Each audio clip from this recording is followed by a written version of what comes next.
Hello and welcome back to the Q&A. So as always, if you have a question or anything like that, you can leave it down in the description. I'll add it to my big Word document of questions and we will get to it eventually.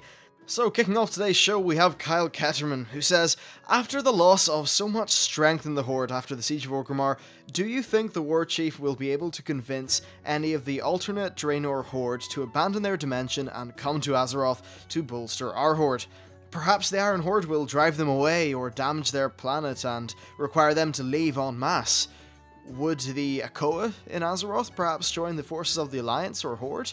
I might think Alliance because they probably would have a lot of conflict with the Orcs of Draenor, that is the Akoa of course. And then finally he said, will Jaina Proudmoore likely betray the king and go over to the Horde? Perhaps she could be a boss in Warlords of Draenor. The Shade of Iran was one of my favourite fights and I would like to go up against another mage. Okay, so first of all, about any of the Draenor Horde joining the Azeroth Horde. Well, the Iron Horde are probably going to be butchered by us relentlessly, that's likely what will happen, and I'm sure we'll all have a great time doing it. But there is one clan of orcs that is that's going to be friendly to the players from Azeroth, and that is the Frostwolves. That's Thrall's father's clan. And I'd say that, well, there's a good chance, at least from, talking from this, early of a perspective, that they will end up going back with our orcs into Azeroth. But I think that, initially what will happen is they're going to side up with the Horde, there'll be some questing, and then we'll take it from there. Perhaps some of them will come back into Azeroth with us. I think that certainly is possible. The whole idea of abandoning one's dimension, though, is interesting, and there could be some interesting sort of character work done there, with maybe some cool orc characters who did abandon their dimension, and they're kind of thrown into this crazy world of the Burning Legion and all that kind of thing. Now, as for the end of Warlords of Draenor, I think that there's a good chance that something big is going to happen. Blizzard have been talking, or at least during BlizzCon, had been talking about an event that would kick off the expansion after Warlords. Perhaps that event could be of a cataclysmic scale, and it could take out Draenor itself, in which case, fair enough, some of the races could flee to Azeroth, and I think the Frostwolves would be more than welcome to return with Vol'jin's Horde. As for the Arakoa, well, you see, the old Arakoa are not very nice. Having read up on them, they're actually pretty damn horrible. They would have a lot of conflict with the orcs, but they are not friendly with the Alliance, no way. They do ritual sacrifices and loads of just crazy stuff like that. They have their Talon priests, who are essentially this, ruling upper class of this crazy wacko priest people, who, of course, do sacrifices and things like that. So, generally, they're quite evil, and they worship this guy called Turok, I think, who is himself an extremely evil fellow. And there's actually been some talk about them worshipping old gods, or some sort of old god from space, which I think is definitely possible. So these guys, at least, the main faction of them is definitely not going to be friendly. However, I could certainly see them adding in a secondary faction of Arakoa, who, cast aside these horrible teachings and decided to fight against the rest of them.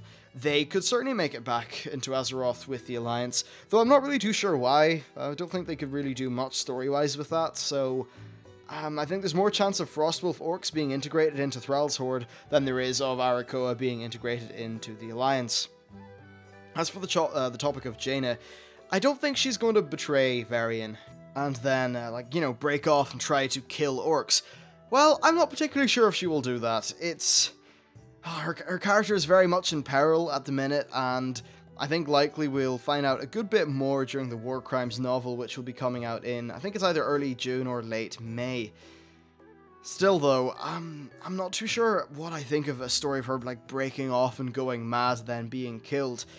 I don't know, I don't really like the idea of every single character in World of Warcraft going mad in some degree. I mean, apart from Garrosh, nearly every raid boss, or not raid boss, end expansion boss has fallen to some sort of madness. Garrosh, of course, wielded the power of the old gods like one would wield a hammer. He wasn't corrupted by it. So, will Jaina be overcome by rage? Yes. Will she try to do something stupid and try to, attack the Horde? Yes. Will she end up being a boss? I don't think so. I don't think they're going to take her character that far. Perhaps she'll lash out and then she'll be reined in. I think that's what will most likely happen. I just don't think they gain too much by killing her, and from a storytelling perspective, the Alliance, they need strong characters that are interesting. Right now, I think some people see Varian as being a little bit one-sided. I think Jaina is at least a little bit more interesting now that her character has got a hell of a drive behind her, and I just think that they can do a lot more with that drive rather than just get her killed off in 1 or 2 patches. So I really hope her character goes through a long arc. I have no idea what happens at the end of that character arc, but at least for the duration of Warlords of Draenor, I'd just be happy if she continued developing in terms of her story and we didn't just kill her off. So yeah, maybe she'll be a raid boss at some point, but at least for Warlords, I don't think so. As for the Shade of Iran, never fought him, so not really sure what the fight was like, but I'll take your word for it. Okay, next we have a question from Fedrox97, and he said, do you think Orgrimmar will change with the next patch or expansion set? Grosh built all the huge places under Orgrimmar, and in his opinion it would be a little bit of a bummer if it just kind of disappeared and Blizzard acted like there was nothing there.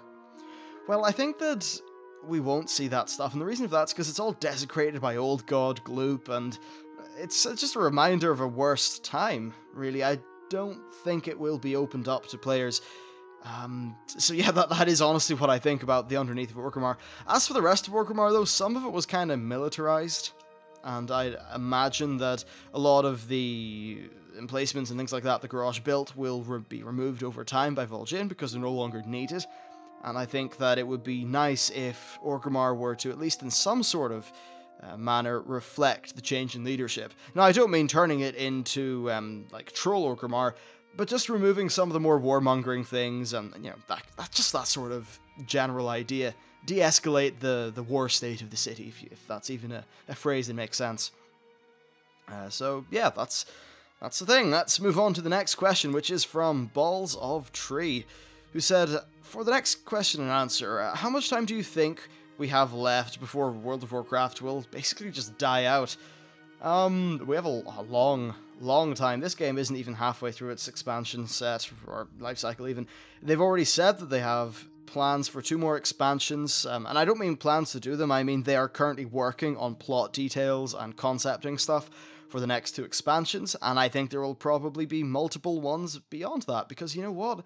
World of Warcraft is a very popular game. It just gained subscribers last quarter. It's at 7.8 million. That's a lot of people. It's more than any other subscription game. And honestly, this game would still be profitable with 2 million subscribers. And 2 million subscribers would be more than any other $8.99 subscription MMO.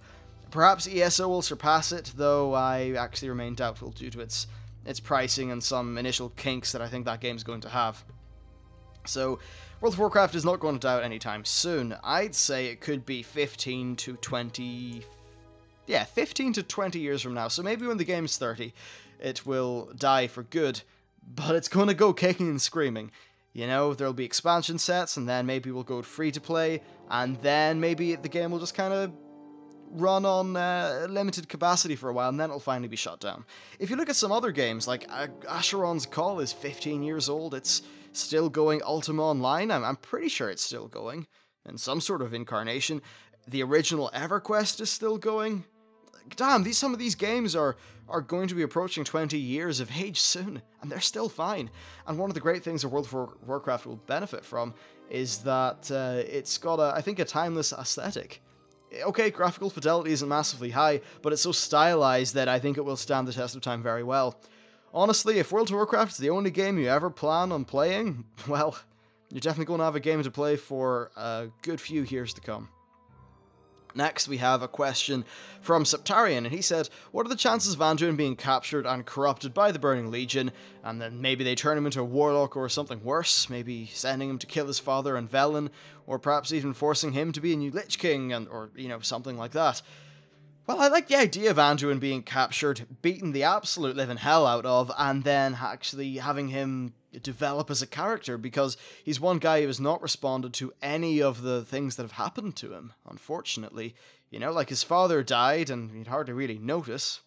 Okay, Varian died and then Anduin resurrected him, but still, none of these experiences really seemed to scar him. You know, he wanted to make peace with Garrosh's Horde when they were doing terrible things. Then Garrosh tried to kill him, and Anduin still had no character development. So maybe if the Burning Legion, you know, steal him, take him to one of their evil dungeons, do something mean to him, then maybe something will happen. As for him being turned into a warlock or something worse, I don't think that would happen, honestly. I don't think they'd send him to kill his father or Velen. I honestly think he died before he'd do something like that. If we're sticking to at least the character Blizzard are trying to portray from him. I think that what would likely happen is that they will do something big, like kill the original Azeroth Velen, and then that would cause Anduin to finally snap and take some action, because you know what? He's never going to lead this stupid army of light if he's going to keep on just being so annoyingly neutral and not being a character. He's really just this plot device for neutrality, so they really need to kick him out of that some way, and you know what? Maybe being captured by the Burning Legion is the thing to do. Okay, so next we have a question from Donnie Shoes, who said, how much time has passed in-game from the beginning of Vanilla right up until the end of the Mists of Pandaria expansion? There's actually some really good news here. World of Warcraft, there's a World of Warcraft book which is called The Ultimate Visual Guide, and it actually has a timeline in it. So we're going to take year 0 as being the very first war in which the orcs came through the Dark Portal. So 25 years after that, Vanilla WoW happened. Year 26 is the Burning Crusade, 27 is Wrath of the Lich King, 28 is Cataclysm, and then Mists of Pandaria is apparently 30. So there you go, that's basically as much as Blizzard have said officially on the matter.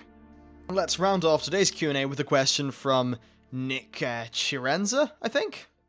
Yeah, names. Okay, so his question is, in Warlords, do you think there will be any major Horde or ally leader that might die? I feel that this could happen due to the harsh tone that's been set throughout the expansion. What do you think? And thanks for the great work. Well, first of all, thank you. And, it's certainly an interesting question. I think that it would be interesting to kill Thrall, but that ain't happening. That is not happening. So, yeah, I think Vol'jin will be fine. Bane will be fine. Who else? Who else is there?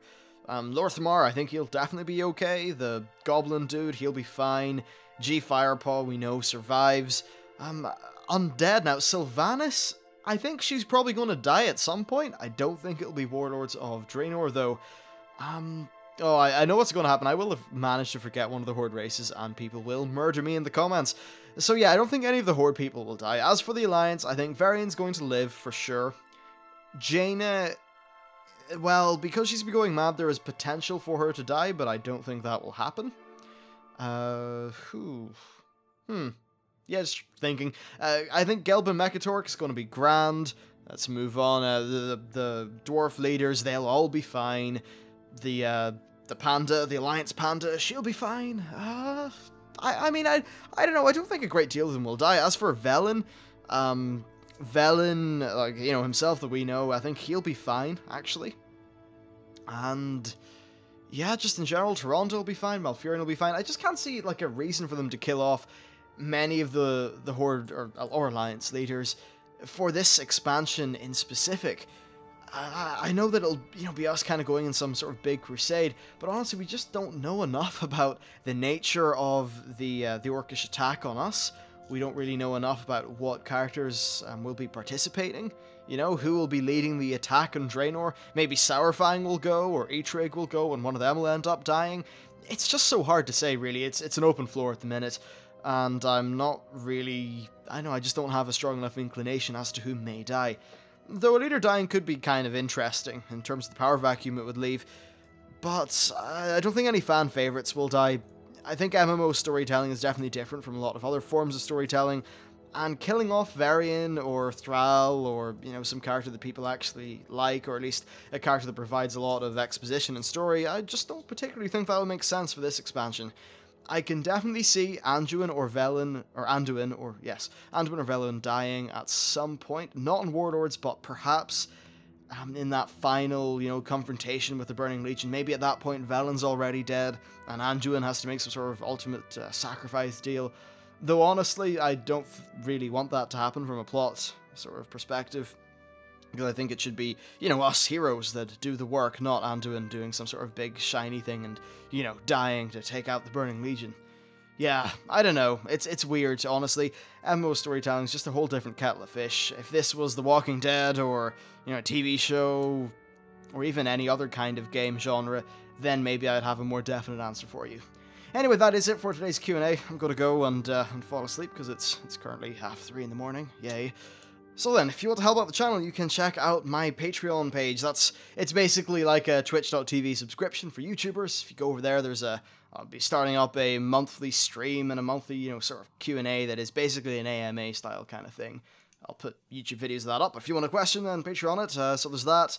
And social media links and things like that. You can follow me on Twitter and all those good places. I actually love Twitter. It's a great way to interact with people, and it's honestly probably the easiest way to get in touch with me.